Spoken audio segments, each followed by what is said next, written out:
Hello students, good morning बेटा। आप सभी का एक बार फिर से स्वागत है आपके अपने यूट्यूब चैनल एस्कोसल एजुकेशन में। और बेटा आज हम पढ़ रहे हैं हमारी 5वीं क्लास की परिवेश अध्ययन का 16वां चैप्टर आन्या की डायरी। बेटा कुछ पोर्शन हम इसका कर चुके हैं और आज हम कर रहे हैं अपने आगे का भाग। अब आगे पहुंच गई है वो पोर्ट ब्लेयर। और पोर्ट ब्लेयर कहाँ पे है? अंडमान में। तो दिसंबर 2013 में पोर्ट ब्लेयर चली गई है आन्या और ये अंडमान में है। तो यहाँ पढ़ते हैं हम बेटा। अंडमान निकोबार यानी कि काला पानी। अंडमान निकोबार को क्या कहते हैं? काला पानी। नाम सुनकर एक बार तो डर लगा कि जाने कौन से जंगलों में जा रहे हैं हम। पर आज सुबह जब पोर्ट ब्लेयर पहुंचे तो जहां तक आंखें देख पा रही थी दूर तक फैला खूबसूरत समुद्र था। कि वहां पे समुद्र ही समुद्र दिखाई दे रहा था। पीछे की ओर हरियाली ही हरियाली थी। यह देखकर मन प्रसन्न हो गया। ये देखा ना कि भाई ये काला पानी नाम है इसका, तो पता नहीं कैसा होगा, लेकिन यहाँ आके बहुत अच्छा लगा। घर से चलते समय नाश्ते के लिए बहुत सा सूखा खाना भी पैक किया था। सोचा था पता नहीं खाने के लिए मनपसंद चीजें मिलेंगी या नहीं। तो यहाँ पे देखते हैं ये पोर्ट ब्लेयर के बारे में बता रहा है। यहाँ पे जमीन का वह हिस्सा जो चारों ओर से समुद्र से घिरा हो उसे द्वीप कहते हैं। तो अब पता चल गया द्वीप क्या होता है। समुद्र, ये जमीन का एक टुकड़ा जिसके चारों तरफ पानी ही पानी हो उसको हम द्वीप कहते हैं। अंडमान निकोबार भारत के दक्षिण पूर्व में और बंगाल की खाड़ी में स्थित एक द्वीप समूह है। एक द्वीप नहीं है, द्वीपों का समूह है ये। इस द्वीप में छोटे बड़े कुल 254 द्वीप हैं। तो द्वीपों का समूह है ये, एक समूह नहीं है, एक द्वीप नहीं है। इसमें 254 द्वीप हैं।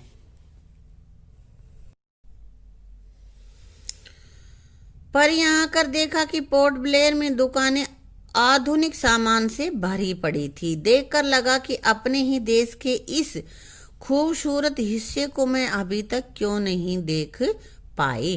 पर मेरी मंजिल थी निकोबार का एक अनजाना सा द्वीप चावड़ा। स्टीमर से चावड़ा जाते समय दोपहर खिल उठी थी, यानी दोपहर हो गए थे। स्टीमर के चावड़ा पहुंचने से पहले ही हमें कतारों में लगे नारियल के अनेक पेड़ दिखने लगे थे। नारियल बहुत होता है वहां पे। किनारों से थोड़ा आगे जाने पर सूखी मिट्टी पर बनी थी निकोबारी लोगों की बस्ती। वहां पे रहने वाले लोगों की बस्ती थी वहां पे। वहां ज्यादातर झोपड़े लंबे चौड़े और 2 मंजिला थे। ये समुद्र तट से दूर 5 से 7 फुट ऊंची लकड़ी की बल्लियों पर बनाए गए थे। ऊंचे ऊंचे बनाए गए थे भाई। ये देखो यहाँ दिख रहे हैं पिक्चर में, है ना। सभी झोंपड़े सुपारी के पेड़ की लकड़ियों, बांस, नारियल के पत्तों, बैंत, घास आदि से बने थे। वहां पे यही चीजें उपलब्ध होती हैं, तो इन्हीं से मकान बनाए जाते हैं। झोपड़ों का गोल आकार व गुंबदाकार छतें इन्हें अनोखा रूप दे रही थी। दिख रही है ना तुम्हें भी अलग से? हाँ। इन झोपड़ों की एक और विशेषता थी, हर घर के नीचे एक बरामदा नुमा स्थान था। सबके नीचे एक बरामदा नुमा स्थान होता था। यह स्थान पालतू पशु पक्षियों के लिए इस्तेमाल किया जा रहा था। जमीन से झोपड़े के दरवाजे तक जाने के लिए बांस की लंबी सीढ़ी लगी हुई थी, क्योंकि वो ऊपर बनाए हुए थे ना, तो वहां पे सीढ़ी लगाई हुई थी। सीढ़ी से वो ऊपर चढ़ते थे। थोड़ी दूरी पर आयताकार व अपेक्षाकृत कुछ बड़े घर भी बने थे।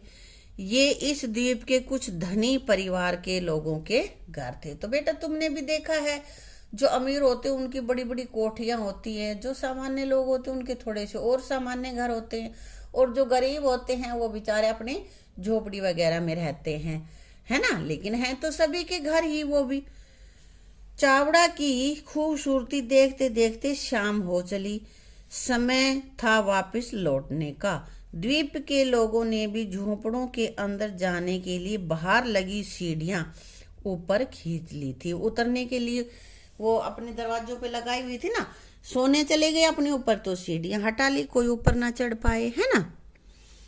मानो संकेत दे दिया हो अब शोर न करें, यहाँ के निवासी सो गए हैं।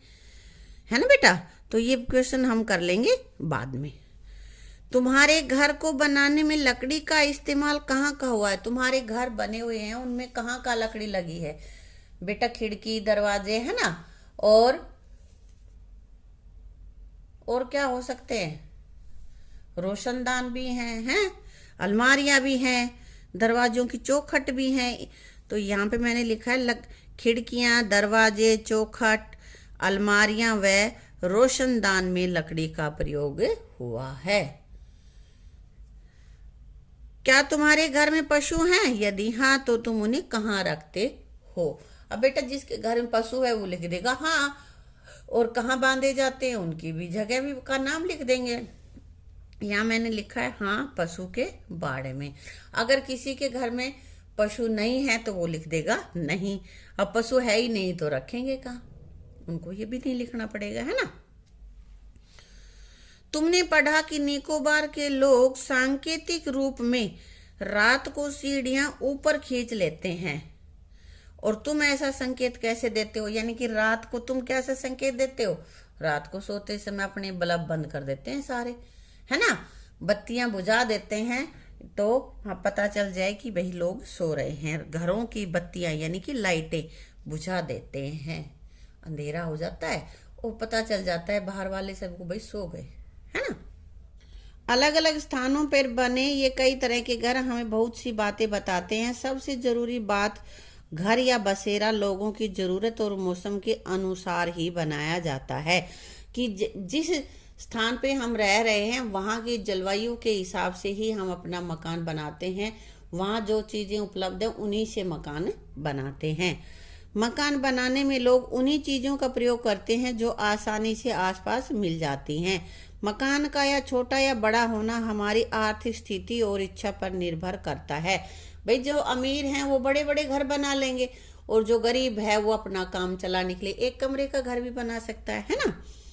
पर यदि किसी के पास जमा पूंजी हो ही नहीं तो मकान बनाना संभव नहीं हो पाता। शायद इसीलिए कुछ लोग फुटपाथ या सड़कों पर भी रहते हैं। देखा है ना तुमने? हाँ, तो भाई जिनके पास घर नहीं है वो वहां भी रहते हैं। अब आगे कह रहा है ये पता करना है। देखो, सड़क के किनारे रहने वाले लोगों के बारे में पता करना है। क्या उनके रहने के स्थान के आसपास शौचालय है? ये बेटा तुम्हें वैसे पता करना है जाके, लेकिन मैंने यहाँ पे लिखवा दिया है कि सड़क के किनारे जो लोग रह रहे हैं उनके आसपास शौचालय कभी कभी मिलता है वरना नहीं होता। तो मैंने लिखा है नहीं है। क्या उनके पास मनोरंजन के साधन है? कोई मनोरंजन का साधन नहीं। उसमें रहने का ही कोई आसरा नहीं है तो मनोरंजन का साधन कैसे मिलेगा? नहीं। वे खाना कहाँ खाते हैं? सड़क के किनारे ही खाएंगे, वहीं पे पकाएंगे। तुम्हारे अनुसार उनका जीवन सुरक्षित है या असुरक्षित है? बेटा असुरक्षित है। क्यों असुरक्षित है? क्योंकि कोई भी जंगली पशु, जानवर या कोई भी व्हीकल उनकी जान को खतरे में डाल सकता है। सरकार द्वारा बेघर लोगों के लिए रैन बसेरों की व्यवस्था की गई है। यानी कि जिन लोगों के पास रहने को, सोने को जगह नहीं है वो लोग रैन बसेरों में यानी कि रात में वहां पे रुक सकते हैं। जिनकी सारी जरूरी सुविधाएं दी जाती, वहां पे सारी जरूरी जो सुविधाएं होती हैं वो दी जाती हैं। पता लगाओ तुम्हारे आसपास कोई रैन बसेरा है क्या? ये तुम्हें देखना है कि तुम्हारे आसपास कोई है ऐसी जगह जहाँ पे लोग ठहर सकते हैं रात को या नहीं है। क्या लोग रैन बसेरों का उपयोग कर पा रहे हैं? यदि जिसके आसपास रैन बसेरे हैं तो लोग उनका उपयोग भी कर लेते हैं। तो इसका उत्तर हम लिखेंगे हाँ। यदि तुम थोड़ा और सोचोगे तो जानोगे कि उपलब्ध जमीन के आधार पर ही मकान छोटे या बड़े हो सकते। जिसके पास जितनी जमीन होगी वैसे ही मकान होंगे वहां पे। इसलिए प्राय गांव में मकान बड़े और शहरों में छोटे होते हैं। देखा है ना, शहरों में तो कई कई मंजिल की फ्लैट ही होती है, एक फ्लैट पे एक दूसरा, और गांव में 3-3 मंजिल बना लेते हैं लेकिन रहता एक ही परिवार है। दिल्ली, मुंबई, कोलकाता, चेन्नई जैसे महानगरों में तो उपलब्ध जमीन और भी कम होती है क्योंकि गांवों से लोग शहरों की तरफ भाग रहे हैं, वहीं जाके बस जाते हैं तो वहां जनसंख्या ज्यादा हो जाती है, रहने में समस्याएं आती हैं। इसलिए वहाँ ज़्यादातर बहुमंजिले मतलब कई कई मंजिलें एक भवन में होती हैं, इमारतें बनाई जाती हैं। एक आखिरी बात, घर कैसा भी हो, छोटा या बड़ा, कच्चा या पक्का, अपना घर सभी को बहुत प्यारा होता है। आपको भी अपना घर अच्छा लगता है ना भाई? हाँ, अपना घर चाहे कैसा भी है, चाहे छोटा है, बड़ा है, कच्चा है, पक्का है, कैसा है, अपना ही होता है और उसमें अपना अलग ही आनंद आता है। हैं? अब आगे कुछ ये मिलाने हैं, ये हमें मिलान करने। लकड़ी की बल्लियों पर बने घर कहाँ पर किस लिए होते हैं? गर्मी से बचाव करते हैं, या वर्षा का पानी सहेजने के लिए बनते हैं, हवा के आवागमन के लिए रखे जाते हैं, या अत्यधिक वर्षा वाले क्षेत्रों में पाए जाते हैं। हाँ, तो ये अधिक वर्षा वाले क्षेत्रों में पाए जाते हैं लकड़ी की बल्लियों पर बने हुए घर, ताकि बरसात का पानी उनके घरों में ना घुसे, है ना। मिट्टी की मोटी दीवारें गर्मी से बचाव के लिए, राजस्थान में होते हैं ना मोटी दीवारों वाले घर। हाँ, लकड़ी से बना फर्श ये सर्दी से बचाता है ना। और भूमिगत टांका ये क्या करता है? ये वर्षा का पानी सहेजने के लिए काम आता है।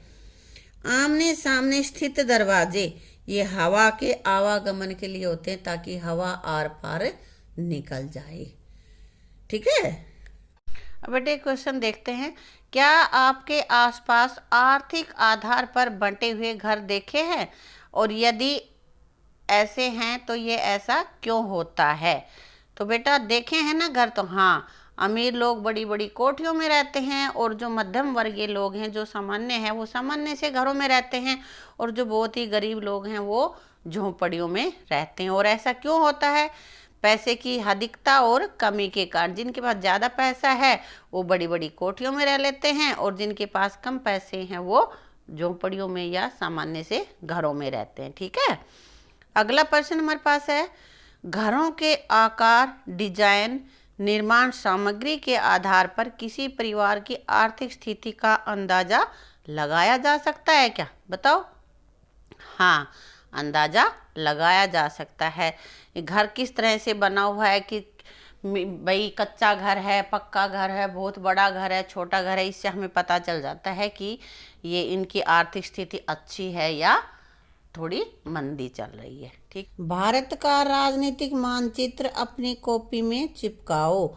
जिन स्थानों के घरों के बारे में तुमने पाठ में पढ़ा है उन्हें इस चित्र में दर्शाओ। तो बेटा तुमने क्या करना है, भारत का जो राजनीतिक मैप है वो अपनी कॉपी में चिपकाना है। तो देखते हैं मैप कौन सा है। ये है हमारा भारत का राजनीतिक मान। तो इसमें बेटा किसका जिक्र, एकदम हमने राजस्थान का जिक्र आया था ना, तो ये हमारा राजस्थान है। इसमें चूरू का गांव है, चीमा है ना, वो तुम्हें दिखा देना है। और हमने पढ़ा था जम्मू कश्मीर का हिस्सा है ना, तो ये ऊपर हमारा जम्मू कश्मीर है। ये गांव कहाँ है वो तुम्हें दिखाना है, वहां पे है ना, लेह लद्दाख जहाँ है वो दिखाना है। यहाँ पे ये हमारा है मेघालय, दिख रहा है, और मेघालय में जो जगह है वो तुम्हें दिखानी है। और क्या था, अंडमान निकोबार, ये हमारे अंडमान निकोबार द्वीप समूह है, यहाँ की जो है यहाँ पे दिखाना। तो तुम्हें इसको अपनी नोटबुक में चिपका लेना है और इन जगहों के नाम लिखने हैं। ठीक है। ये कह रहा है कि वर्षा मापक यंत्र हमें बनाना है। वो कैसे बनाएंगे, देखते हैं कैसे बनाते हैं। मौसीनरम में एक साल में लगभग 11,873 मिलीमीटर वर्षा होती है। क्या तुमने कभी सोचा है कि वर्षा को कैसे मापा जाता है? वर्षा को वर्षा मापक यंत्र द्वारा मापा जाता है। तो हम अपना एक यंत्र बनाते हैं, देखते हैं कैसे बनाएंगे। आवश्यक सामग्री उसमें चाहिए प्लास्टिक की खाली बोतल 2 लीटर की, है ना, ये रही, कैंची, कुछ छोटे मोटे कंकड़, टेप, मार्कर और स्केल वगैरह। ठीक है। तो बड़े की सहायता से बोतल को चित्र में दर्शाए गए तरीके से 2 हिस्सों में काट लो। यहाँ से इसके 2 हिस्से बना लो, यहाँ पे उसको काट लो। ऊपर वाले हिस्से को बोतल के निचले हिस्से पर उल्टा करके रखो। ये देखो, पहले तो ऊपर था ना, अब वो ढक्कन वाली साइड इसने नीचे की साइड कर दी है और वो उसमें फिट कर दिया है। नीचे वाले हिस्से में कंकड़ डालो ताकि बोतल अपनी जगह से ना हिले। ये कंकड़ डाल दे, मिट्टी मत डालना, कंकड़ वजन हो जाएगा तो फिर बोतल हिलेगी नहीं ना अपनी जगह से। हाँ, बोतल के नीचे वाले हिस्से पर टेप की सहायता से स्केल चिपकाओ। देखो ये चिपका रखा है स्केल, स्केल से ही तो मापेंगे कितने मिलीमीटर हुआ, कितने सेंटीमीटर हुआ, जो भी है ना।